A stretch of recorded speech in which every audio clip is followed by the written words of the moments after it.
Gusto niya sa puring, oh. Yan.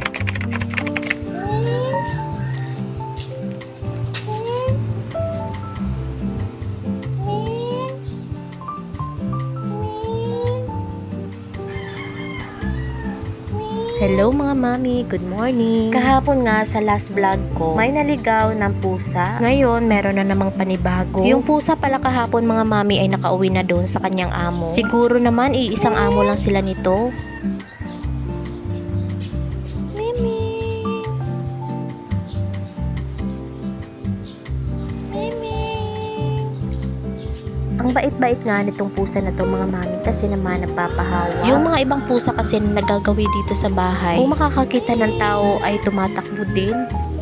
Mimi!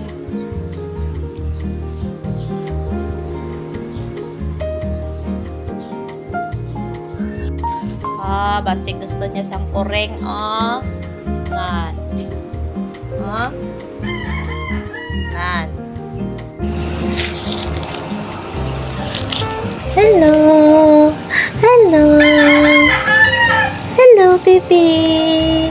Baby! Hi! Hi!